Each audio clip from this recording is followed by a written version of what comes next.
Today we're all the way up in Hamilton, Canada to see the beautiful, shiny new engine that Josh Gunby of FabMac Industries has been building for me. You've heard a little bit about it, but today is the first time that I'm seeing it along with you guys. So we're gonna get started here soon on the very final assembly to not waste any time talking, because I just cannot wait to see what's going on inside this engine. Well, I'll get going, get some push rods in, some rockers set up, set our lash, and we'll be good to go. Now, open valley is very easy to set everything, because in a stock LS block, this is all covered up. Right, so you're almost playing a guessing game if you can get push rod in properly. So Josh is here inserting the push rods on these beautiful Frankenstein engine development M311 monster heads that are going to absolutely make the most power possible with the supercharger on top. So you notice there's this huge open area right now. There's not gonna be anything other than a valley cover going on this. There's gonna be a big old supercharger sitting on top of here, making sure that every bit of fuel in here is getting compressed to the maximum amount possible. If you wanna make 800, 900, 1,000 wheel, that's how you have to do it. If anything, the goal is to scare me with this kind of power. If I'm not scared, I'm gonna be a little bit disappointed. But the quality of these heads absolutely is unsurpassed. Yeah, so on Andrew Shorkey's motor with Misfits with the C5, we took our old engine platform that we've been using in his car for 3 seasons now, and we just did a head swap with the engine refresh over the winter time, the non-boost monster version, which is essentially an NA head. It gained 40 wheel and almost the same in torque, and with very, very minor tuning. What were you smashing into the block? Yeah, I wish I had been filming when I kicked the block on the ground. I'll probably have a bruise tomorrow for that. I love how these heads are internally O-ringed. Yep. To where you don't have to run a gasket. Yeah, and honestly, we've seen them now work very well on a couple setups that we've done. Yeah. We go the next extreme too, and then we'll stud the head to hold the header on. Yeah. And then that's that much more compression to hold it against. Yeah, so that's a pretty easy to remove your exhaust manifold or your header or whatever at the track if you need to, and not have to worry about the you're not worried about the gasket falling down, landing in the dirt, cleaning it off. It's really nice. We're trying out the Texas Speed factory replacement roller tip rockers. Should help ease up some of the valve train stuff for the high RPM abuse that you're gonna do to this thing. Thought process is rolling resistance on the engine, and a roller tip is less resistance. Lube your nuts, folks. Always lube your nuts. It's words to live by from Josh Gunby. So Josh, what kind of valves are running in these heads? So we have an in-canal exhaust valve, and we have a stainless HD coated intake valve. So the in-canal exhaust valve is better for heat for boost, and then the coated HD valve for the stainless, yet again, is better for boost. All meant for the drift abuse that's gonna happen to this thing. Yeah, because this engine is pretty much gonna live its life at 6,000 and above, and see a lot of heat, see a lot of shock load, a lot of, really every kind of abuse you could throw at an engine, honestly. But that's why we're building it so strong. Yeah, and like, I am known slightly for doing things overkill, but I'd rather be overkill than be preying on things that last, right? And honestly, with the blower, it won't live that life at like 7,000, 8,000 RPM all the time, right? Because your torque curve will come in so quickly that your usable power range will be so large, right? I don't think we really went over the lifters, but the lifters in here are also kind of come with a fail-safe built in, just so that we don't have anything moving around inside. So what kind of lifters are we trusting in this engine, Josh? Okay, so we have a low leak down Johnson tie bar hydraulic lifter. What it does is it keeps the 2 lifters in line all the time on the cam, because the way the roller is set up on the end of the lifter, if it starts to turn at all, you will chew up your cam or your lifter. This style of lifter I've used in dozens of engines, never had a failure. If you have more than one cam, you're just wasting space. Not to be biased. Yeah, And if you notice right here in the valley, it looks like oil, but here, I'll taste it. It's actually maple syrup. That's how we make sure that the bald eagles scream louder and everyone knows that this engine was assembled in Canada. So we just, a little squirt before the engine leaves, and that's how we make sure. Now I need to spit this oil out. So this is a Dart LS Next block. 6-bolt cast iron, open valley, splayed mains. But on the outside, it's factory front LS cover, it's factory rear cover, it's factory valley, it's factory oil pan. Yeah, and you can go to O'Reilly's and get gaskets for it. Yep. It's ridiculous. I mean, now O'Reilly's isn't up here. Okay, Canadians don't have O'Reilly's. See, that's just my general go-to. I tend to go to O'Reilly's, kind of end up going to all of them, but And I usually go to Freight. O'Reilly's first. And yeah, well, that's where I was getting to. I go to O'Reilly's first because it's actually the furthest one away and the closest one to Harbor Freight. So it ends up being a little bit of an easier trip to hit both. And I'm a Harbor Freight addict, so that's got to be like a weekly, once a week, twice a week thing, or I start to get jittery. You know? So the staff knows you. Oh yeah. Pink or green? Oh gosh, that's a tough one. I'm gonna say green. I'm gonna go for green this time. So what Josh is doing now is marking the bolts that he's torqued. So he's gone back with an actual torque wrench after we've just gotten them a little bit tight and made sure that everything's at the proper specification. We're using as high of quality fasteners as we possibly can. The paint marker is more just a visual. Because even I'll go through, I'll torque every rocker, and then I'll go back again, spin the engine over, and then I'll torque it again. And then I'll probably go do it again. Using ARP studs in the top end, like for the rockers, I feel a lot more confident with the torquing because you're not pulling on the head itself, you're pulling on the stud. Right, yeah, it's Right. more of an actual clamping Yep. force than a try to rip the threads out of the head kind of thing. Yep. Which I've done, if So we're have I. being 100% honest. But Yep, you live and you learn, and Yep. then you use more expensive, better stuff. And it's just one of those things where it's like stock bolts work or an aftermarket bolt will work, but for the $140 for ARP studs for the rockers, I just put them in everything. Yeah. That's No, just part of the build sheet now. And it should be for an engine of this caliber. There's no reason to leave out a few cents or a few dollars on a fastener. Nope. I mean, we're relying on each one of these to keep this engine alive for as long as possible because Yeah. we don't want to do this again very soon. But it's also these marks and everything will allow us for easy inspection, pull the valve cover off, make sure everything's still good, that kind of thing. So we got good serviceability. We want to make sure that this engine is getting maintained properly, do everything that's needed with a race car engine, which again is going to be inherently more maintenance, more work, more effort just to keep it alive and keep it happy. It's not a change your oil every 3 to 5 events kind of engine. You know, It's every event. When you step up to something like this, correct? Yeah, you're going to be changing your oil every event. If you have a multi-day event, you might be changing it every day. So if you're being smart, you have a lot more fluid consumption. But look at everything on this engine. I mean, we have this beautiful Aviade dry sump system down here on the bottom that's going to pump all that engine around. You can't pump the engine. I mean, you could pump the engine. Technically, I'm You are pumping pumping the right engine now. right now Yeah. by hand, yeah. So we're about to throw the front cover on the engine and get that all sealed up. But before we do that, we're going to talk real quick about the cam and the timing assembly that's inside this engine. We very commonly use a double roller billet set of gears from JP Performance. I've used them in almost every engine we've done. Never had a problem with them. I've seen them take beatings after beatings and never have a fail point. Especially with the dry sumps, we have some more room in the timing area. Get into wet sump style pumps, you actually have to get in there and massage and clearance because the chains are so big. Yeah. The next Yeah, they step- won't fit behind the Yeah, pump, yeah. yeah. So we literally have to get in there and clean out, which you saw Pat actually doing Yeah, yesterday for that engine. Cam-wise, so this is from our good friends at Brian Tooley. Yeah, the cam's exciting. This is Brian Tooley's new PDS Stage 4 cam that is meant for big cube, big blower, big power, big RPM, and you still get a little chop out of it. Oh yeah. See, that's the benefit here. For me, we were talking about this earlier, most of the boost cams end up sounding just a little too like a sewing machine. You know, it's just a little too smooth, a little bit too docile. And I want something that sounds like a mean fire-breathing machine that it is. And Yeah. that's going to allow us to do that Well- and make as much power in the top RPM range as possible. Well, the entire range. RPM yeah. range, yeah. Well, because your torque line is literally going to go bloop and across. The blower stuff, we're not so focused on custom cams. Right. Because the blower is doing a lot of the work, where when you get into NA stuff, the cam, the heads, the flow of everything, your induction, your exhaust,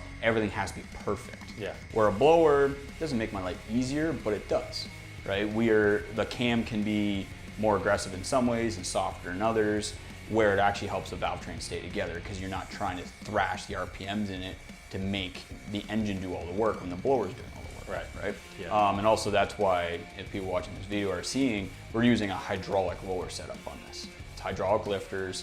It's no lash needed. We're not getting into checking lash every event. It's a very self-contained ordeal that we're doing. Yeah, and just having all the other supporting things like the heads and the supercharger and everything that's feeding this engine to make it make power without working so hard, like a max effort NA engine or something like that, to where we'll have hopefully a little bit of extra reliability out of that, a little bit of extra longevity, and just the ability to take it further than we plan to, because the power level that we're going to be at for now and for ProSpec will be considerably different. And but this could conceivably take a lot more boost, right? Well, yeah. So when we get into, and we can rotate that now. So we'll rotate the engine over.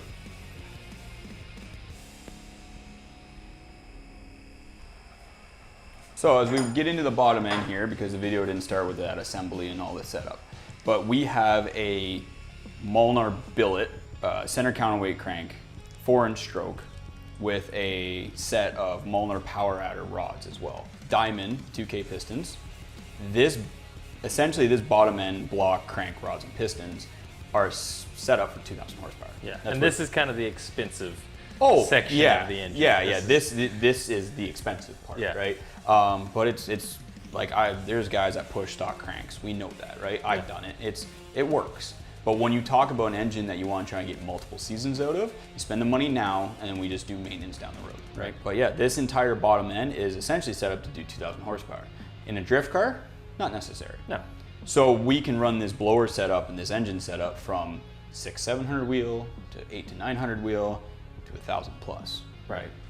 Yeah, and that's what makes this such a beautiful setup, is we really have the foundation here to do way more with it whenever we need to or want to. And I know I'm going to want to eventually, regardless of tech. So that's why we're here, right? It's nice to have it. Yeah. Exactly. And then the supporting mods to keep it alive, as we go back to the Aviate conversation, where we're running a 4-stage dry sump, where it is pulling. There's 3 sets of scavenge pulling out of the bottom end, so you don't have too much oil sitting in your bottom end. All your oil is sitting in a tank, so that way when you're getting into your G-forces, your launch, your brake, you're not worried about oil slosh and cavitation, right? Because you're spending all this money, you don't want to have your oil pump go dry. Yeah, no, that's the last thing that needs to happen. With a brand new engine, we need to keep everything nice and slippery and wet. So that'll especially with the G-forces of drifting long distances of high G load at one direction or another and transitioning to the other side, it's easy to pull that oil away from a wet sump, as some of you unfortunately may have experienced. And everybody's heard about the LS factory oil pans, at least leading to in a Corvette. Especially a Corvette. There's plenty of videos on the internet to show you why you shouldn't do that without a little bit of extra care. There's extra steps to take with a factory Corvette pan, like adding that extra quart of oil, like the factory service manual actually indicates for track use, which a lot of people are not aware of. But adding that extra quart of oil, having an oil cooler to further increase the capacity. There's some improved performance baffle plates that you can add. And then they work great. Right? So there's things you can do, but we're not going to have to do that because, again, most of the oil is going to be contained in a tank to be pumped under pressure at a set pressure that we decide into the engine at all times. Yeah, which is, these pumps are great because they're fully adjustable. Right. You can change the springs out. You can do minor adjustments with the current spring, higher springs. And it all depends on your setup. We get into that once you do more dyno time, more track time, more data logging. And then you get into where you want your oil pressure, because you don't want too much oil pressure, because then you start blowing things apart. Right. Not apart in a mechanical sense, just seals out. That's definitely a live and learn on that one. I know a few of you have put the milling high pressure, high flow pump on your car accidentally with all the stock seals and everything, and it just blew the rear main out. Took your clutch out. We've all lived that life, right? What are the main advantages of the aluminum pan over the steel pan? Why would we go to that? So the steel pan, it's one of those things, is like these engines are going to come apart every year, right? For maintenance, to look over inspection. The steel pan, just use will start to get a little bit wavy and stuff like that, because it's just a stamped steel, right? The aluminum pan is actually slightly shorter as well. Oh, okay. Right, and the way it's set up inside, and John at AVA can get into way more details than I can about this. The way the aluminums are set up inside is the pickups are better. We have more adjustable. We have more options for them as well. Because with the steel pan that we've used in the past, there's another block that bolts here with another set of seals, another set of bolts. So that's another leak point, right? So when we get in these engines with all the heat we're doing and all the time that we have on them, the least amount of leak points we can have, the better. Just happy to be here. Yep, there it is. Those lovely machining marks that are apparently silly to appreciate. It's just No. It feels so nice. Just like any other engine gasket here, we're starting on the center and working our way out just to make sure that nothing funky happens with the position of the gasket, nothing gets squished or moved around or pinched where it shouldn't be. It's a very important step to take when you're assembling any kind of, like I said, any gasket below a plate or a head or a pan or whatever. Just work your way from the inside out, and then you can always go back and do the cross torques and everything to actually finalize it. But it's the best way to make sure that you don't put a brand new gasket on and just have it go leak on you as soon as you get to the track. You watch this thing's gonna leak on me. Yeah, maybe. I don't know. I shouldn't have said that. Yeah. Is there some wood somewhere? Here we go. Let me just.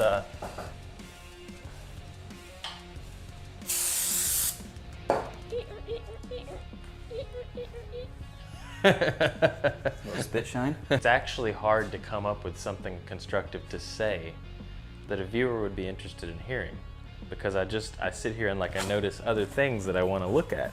Yeah, little fine details, right? Yeah, like everything is just so very, very much race car, and I love it. I guess maybe that's what I should say. I mean, I'm saying it right now. Everything is race car. Yep. And it's apparently race car. Literally, there potentially, and Brendan's gonna hate when I say this, there could be whipples everywhere. Just whipple. Just whipple. We'll go to the track and whipple that ass. Key stock.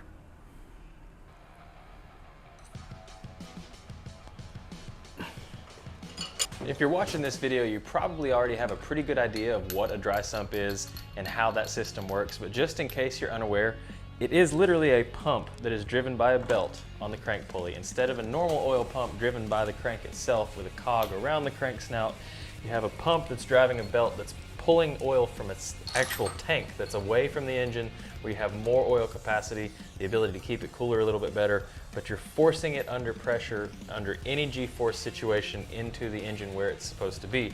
You're not relying on a pan that can be deep enough and wide enough and far enough in side to side to where oil can actually slosh away from the pickup tube, and you end up with starvation and spinning bearings and so on and so forth. Stuff we don't want to talk Stuff about. we don't want to talk about. So we do these dry sump systems. Yes, they're expensive. They're unreasonably expensive, but they're not nearly as expensive as doing all of this over again just because you ran out of oil, because you were in drift too hard or too long for your oil system to keep up.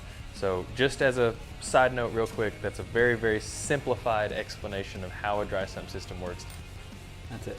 Everything that holds your belt on. That controls your whole entire oiling system. Why did you show me that? I didn't need to know that. No, truthfully, how it works is that if you look in it, there's 1, 2, 3, 4 set screws. Oh. And a keyway. And a bolt. So it's there. Yeah. Okay. Well, now I feel better about it. That was unnecessary. Yeah, and the way these are designed, it uses the front of the cover and the back of the pulley. Yeah. And that's what keeps it in. Yeah. And then there's nothing here. Right. That took me a long time to trust. Well, ladies and gentlemen, unfortunately, this is as far as you're going to get to see this engine go today. There's going to be so much more coming with this engine and what it's going in. With so much work left to do just to get this inside an actual car and running, you're probably not going to see it in competition this season, but you can rest assured that next year is going to be pretty rowdy and this thing is going to be breathing some fire. Nobody's doors are safe anymore. We're going to have a very fast, a very well set up car. And I'm excited for you guys to come along for the ride with me. To be able to share it with you is a blessing, and anything that I can do to help further the sport, in this case trying to work with an awesome company, FabMac Industries up here in Canada, to try and develop one of the most reliable, all-around best engine packages in all of drifting. Yeah, and that's all we're trying to do is we're learning, we're moving forward, we're taking technology and ideas from everyone at my network that I've worked very hard to establish, and now it's going into the States, and I'm very happy to work with you guys. Until then, I hope you've enjoyed watching this. This is a little bit more technical. This video is probably going to end up a little bit longer, but I want it to be that way. I want somebody to be able to say, I learned something from watching this video. If you need help with a complete competition drift car build, competitive, ready to go, turnkey, get in it and go to the track and beat everybody, this is your man to talk to, and his information will be down below in the description. Yeah, and any questions, I'm always there to reach out for. And then if you can't get to me directly, just ask Wes and he'll bug me and I'll answer you guys. Yeah, and that goes for all of you guys as usual. I always say at the end of every video, if you have any questions, you want to know anything about what I'm doing, how you can try to do it yourself, just send me a message. I'm always available. I'm never going to keep any of my information just to me. But anyways, thank you guys very much for watching, and we will see you on the next video. See you guys.